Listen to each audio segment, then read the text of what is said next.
Alright, we got our feet done. Now it's time to move on to our beak. So same hook, same yarn. Beak's very fast. You're just going to put your slip knot. Keep the tail long enough so that you can double knot it onto your egg. Then you're going to chain 4. Do it nice and tight again. And now we're going to form the beak by first doing a single crochet. So we're going to skip that first chain and work a single crochet into the second one. Just a normal single crochet. Then we're going to make the pointy part of the beak by doing a double crochet in the next stitch. And then we're going to put the beak back down with a single crochet in the last stitch. Then I want to make it kind of even more 3D, so I'm going to join the beak. So it kind of looks like a muddled mess. But what I'm going to do is I'm going to count backwards, 1, 2, 3, and then to my chain that I skipped. And I'm going to put move the tail out of the way so you can see better. I'm going to put my hook through that chain. And then I'm going to yarn over and I'm going to slip stitch so that I can bring my beak together. So it kind of looks like a little funny bump almost. Then I'm going to fasten that off by doing a chain and pulling it long. Pull it nice and tight and cut. Pull my working yarn out. Okay. And then when I knot this onto my egg, I'm going to have this nice little pointy 3D beak.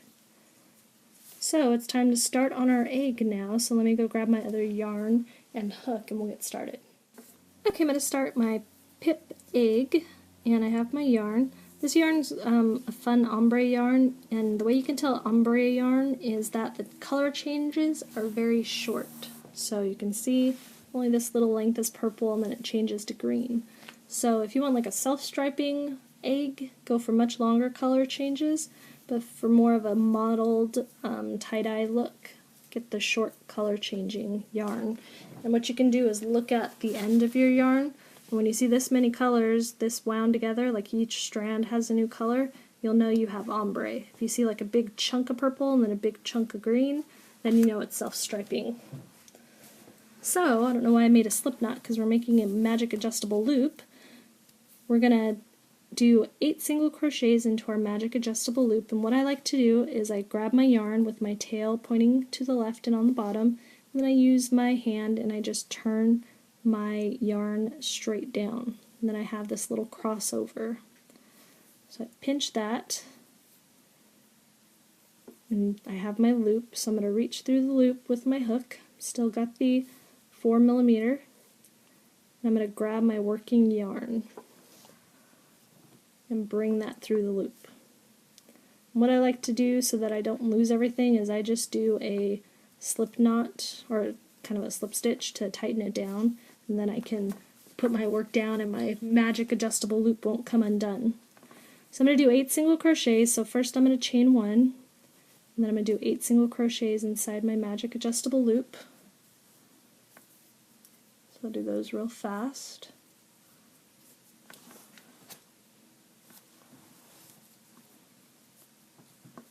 If you don't know how to do the magic adjustable loop, you can go ahead and check out the tutorial that I have.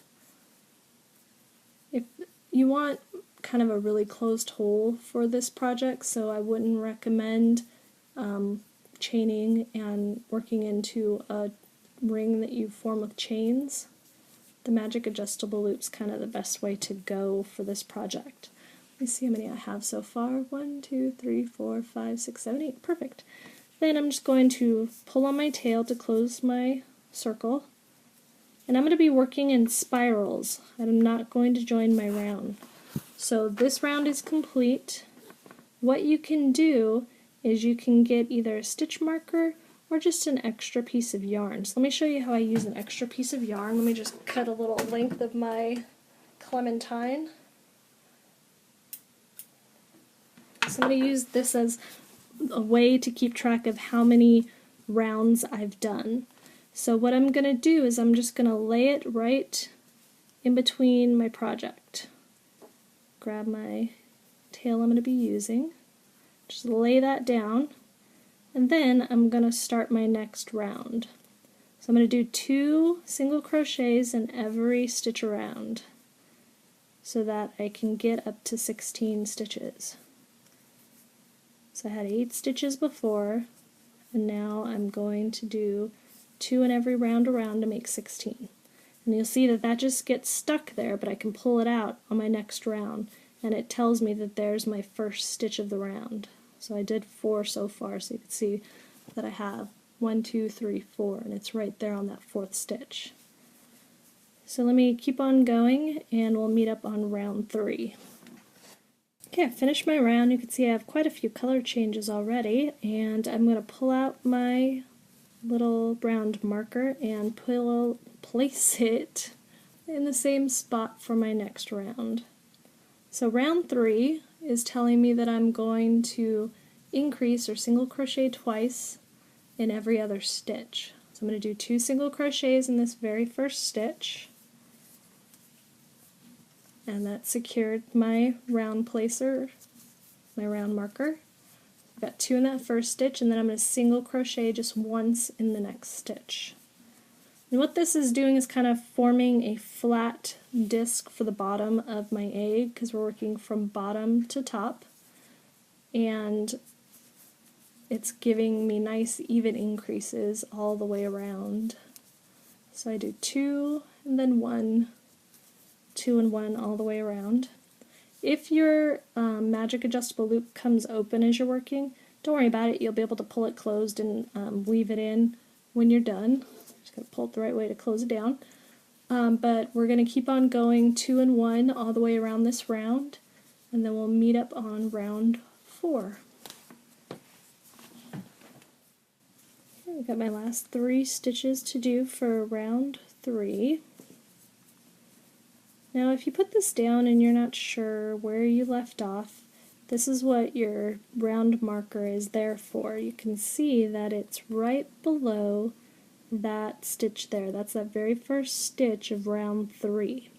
So if you put your work down, you can count backwards, or you can start at that stitch that you have your marker and count forward so you can see how many stitches you have, what stitch pattern you're doing, and you can count from the center out to see what round you're on. So you have 1 round here, 2 rounds here, and then you're on your 3rd round. Even though you're working in spirals, you can still count how many rounds you're doing. So now round 4, again I'm going to pull this out so I can keep track. I'll lay it right in between my stitch.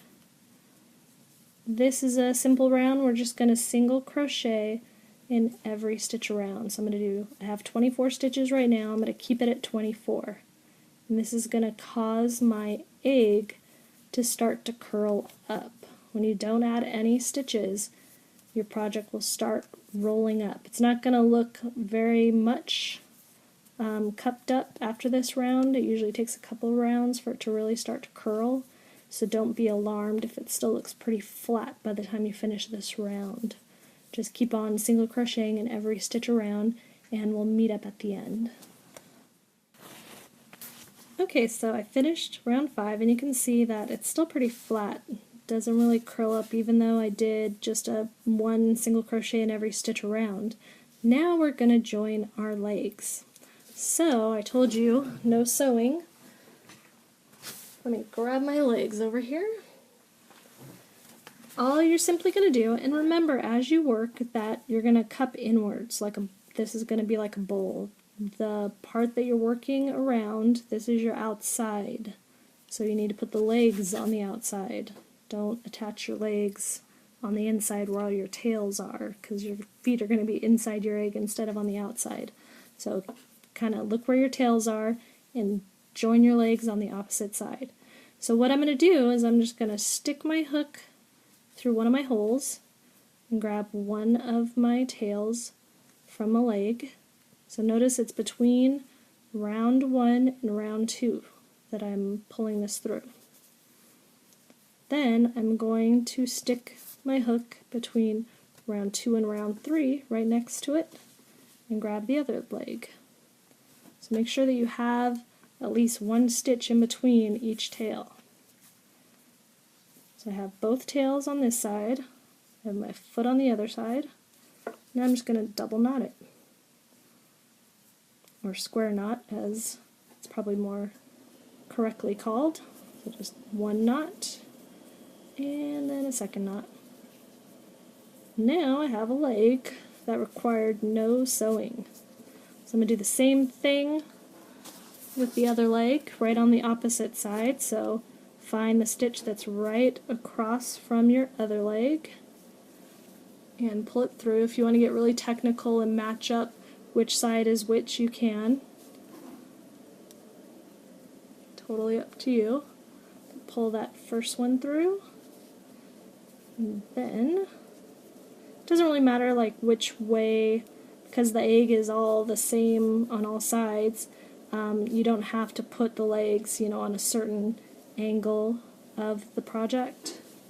Just make sure that you're putting them in the right spot across from each other when you tie them off. So I've got this one on the opposite side in the same area. Now I'm going to double knot that. Don't get your round marker confused if you're using one in the same color as your feet. Make sure you're knotting the correct stuff.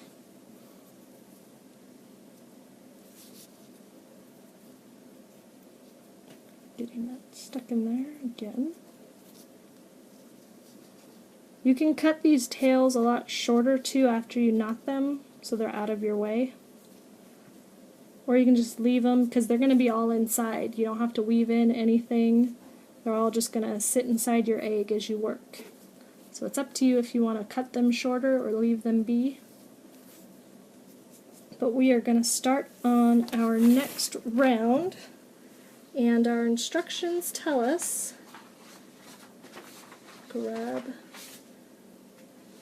that we are going to repeat round 4, and we're going to just single crochet in every stitch around again. So let me pull out my round marker and place it in the new spot. And we're going to do this for the next 2 rounds. So 2 rounds, round 5 and round 6 are just going to be 24 stitches around. So I have single crochet in every stitch around. So I'm going to go ahead and do both those rounds, and then we'll meet up on the next tutorial. We'll finish off our egg, so you can click on the link if you want to head over there right now, or you can finish those 2 rounds and meet up with us on round 7.